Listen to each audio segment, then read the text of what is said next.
नमस्कार प्रिय दर्शकों, एक बार फिर आपका स्वागत है हमारे YouTube चैनल प्राचीन ज्ञान सागर में। प्रिय दर्शकों, आज फिर नया वीडियो नई जानकारी लेकर आपके सामने हाजिर हुआ हूँ।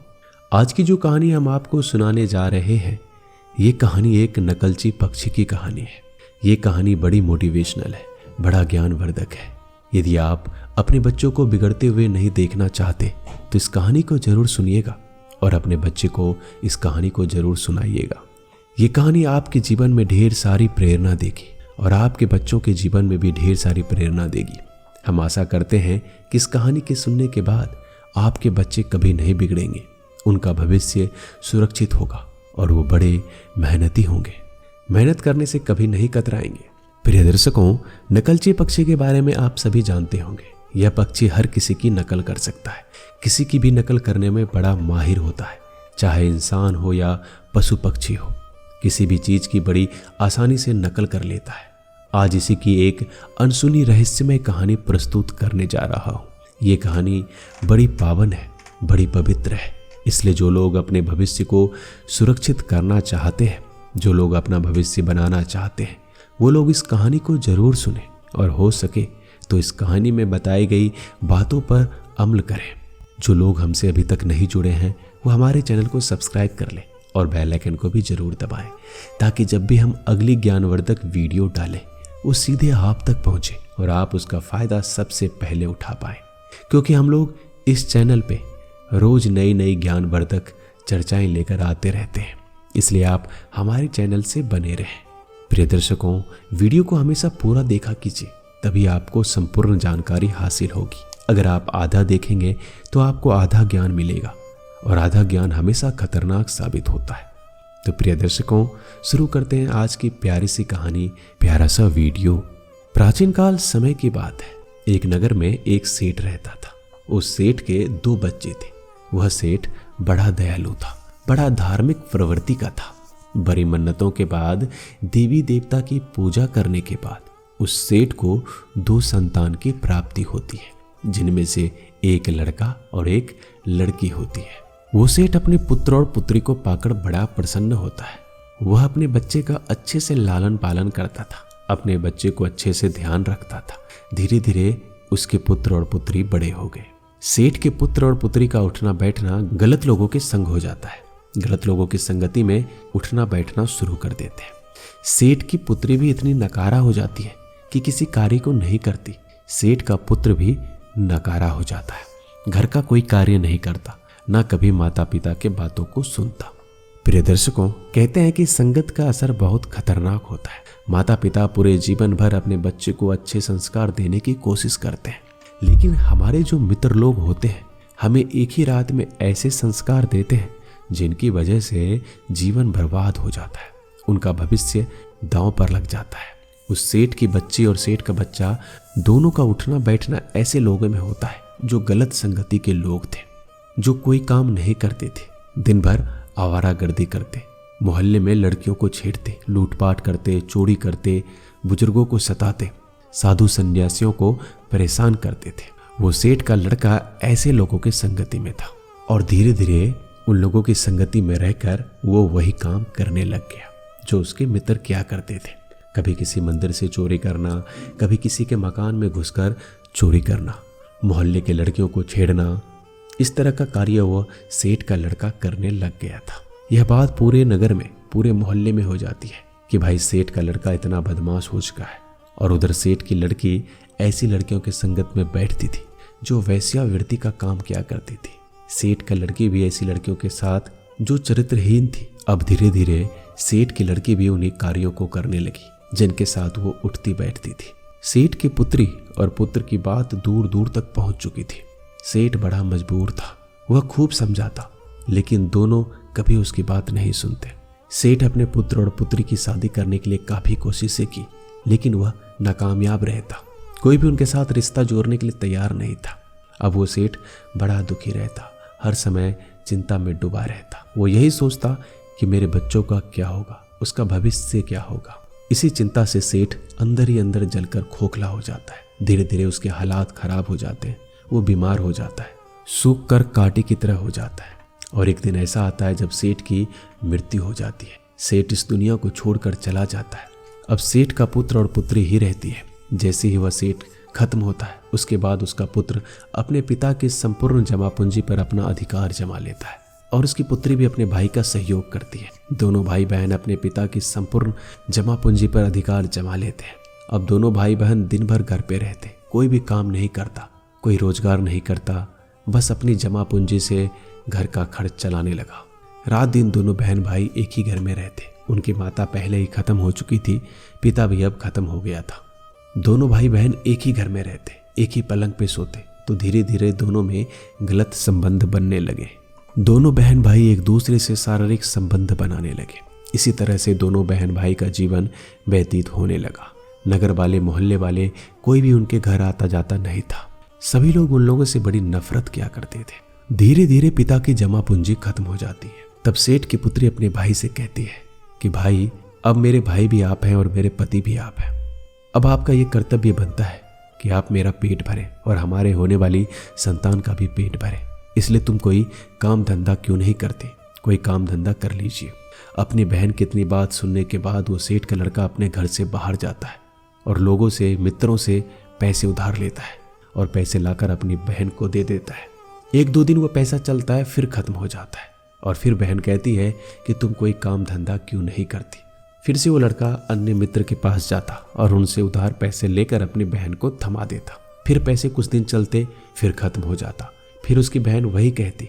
फिर वो लड़का कहीं और जाता, पैसे उधार लाता, फिर बहन को दे देता। इस तरह उसका जीवन व्यतीत होने लगा। अब वो जिससे भी पैसे लेने के लिए जाता, उसकी नकल करके उसको दिखाता, तब वो प्रसन्न होता और उसको उधार पैसे दे देता। इस तरीके से हर व्यक्ति से पैसे उधार लाकर अपने घर का खर्च चलाने लगा। कुछ महीने, कुछ वर्षों निकलने के बाद सेठ के लड़के ने ऐसा कोई व्यक्ति नहीं छोड़ा जिनसे उन्होंने पैसे उधार ना लिया हो। अपने मोहल्ले में, अपने नगर में कोई ऐसा व्यक्ति नहीं बचा जिनसे उसने पैसे उधार ना लिया हो।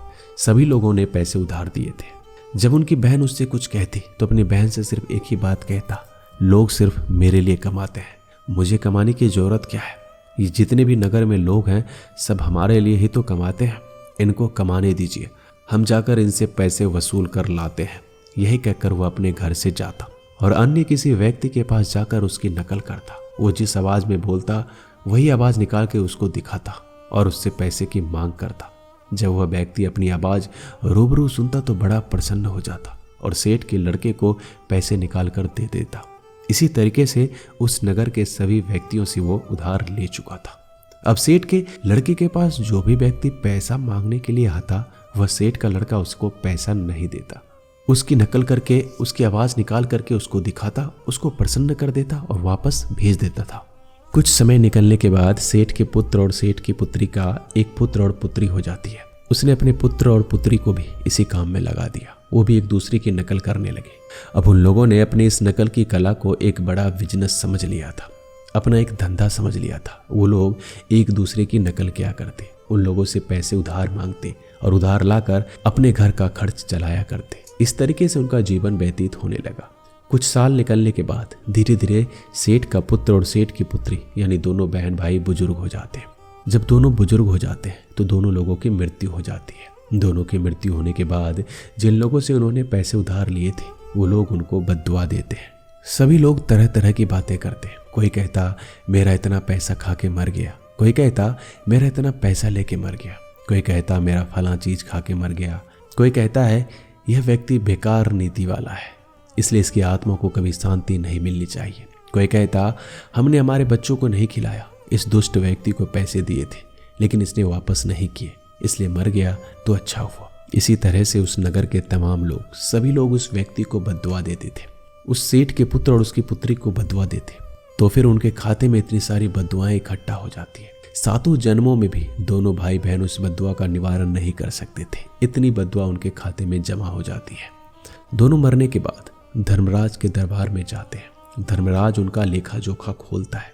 जब उनका लेखा जोखा खोलता है तो उसमें पाया जाता है कि लोगों के खाते में बद्दुआ इतनी सारी है कि मानो कोई अनाज का ढेर लगा हो। कोई बद्दुआ तो ऐसी थी जो तड़पती रोती हुई थी, आत्माओं की थी। जब धर्मराज उन दोनों भाई बहनों से कहता है कि तुम लोगों को अब नरक में डाल दिया जाएगा, तुम्हारी सजा नरक में पूरी होगी, तब वो दोनों भाई बहन धर्मराज से कहते हैं, प्रभु हमें नरक में ना डालें, हम लोगों के पास एक ऐसी विचित्र कला है, यदि आप हमें नरक में ना डालो तो हम उस कला को आपके सामने प्रस्तुत करते हैं। प्रिय दर्शकों, धर्मराज कला का नाम सुनता है तो बड़ा उत्सुक होता है। दोनों भाई बहन से कहता है, क्या कला है तुम्हारे पास, हमें बताओ। दोनों भाई बहन कहते हैं, प्रभु पहले आप हमें ये वचन दीजिए कि आप हमें नरक में नहीं डालेंगे।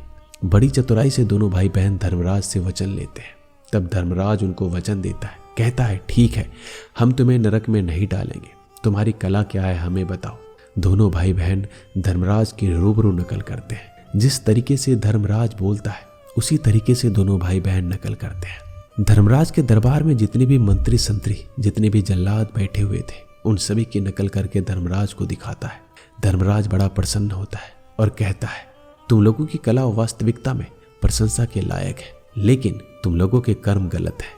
एक तो तुम दोनों भाई बहन ने एक दूसरे के साथ संबंध बनाया है और संबंध बनाने के बाद 2 बच्चों को तुम दोनों ने जन्म दिया है। दूसरा, तुम लोगों ने किसी व्यक्ति को नहीं छोड़ा, अपने नगर के सभी व्यक्तियों से पैसे उधार लिए और किसी को नहीं लौटाया। तीसरा, तुमने किसी सन्यासी को भी नहीं छोड़ा, उनसे भी तुमने पैसे लूटे हैं। तुमने किसी भिखारी को भी नहीं छोड़ा, उनसे भी तुमने पैसे लूटे हैं। इसलिए तुम दोनों ने अपराध किया है। सजा तो तुम लोगों को जरूर मिलेगी, लेकिन हमने तुमको वचन दिया है कि हम तुम्हें नरक में नहीं डालेंगे।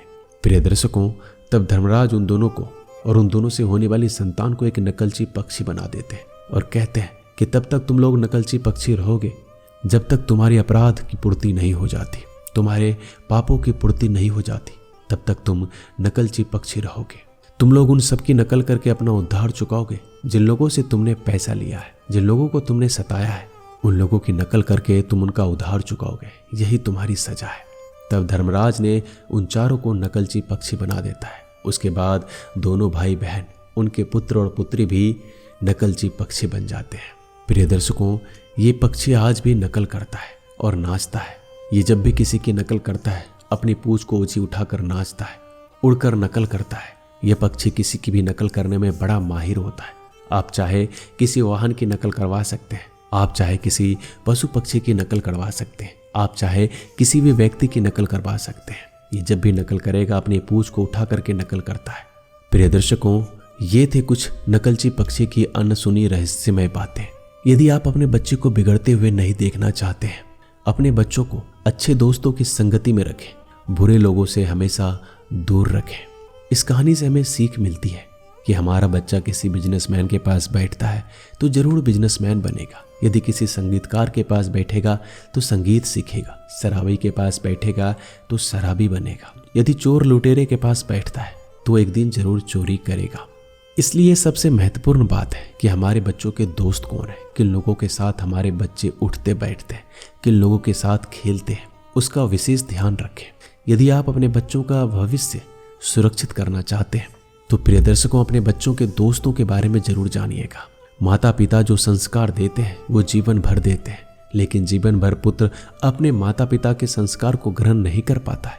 लेकिन इनके जो दोस्त होते हैं, इनके जो मित्र होते हैं, वो सिर्फ एक रात में ऐसे संस्कार दे देते हैं और वो एक रात में ही इस सारी बातों को ग्रहण कर लेते हैं। इसलिए अपने पुत्र और पुत्री के दोस्तों के बारे में जरूर जानिएगा। हम उम्मीद करते हैं कि आपको ये जानकारी अच्छी लगी होगी। मिलते हैं जल्दी एक और नई ज्ञानवर्धक कहानी के साथ। धन्यवाद।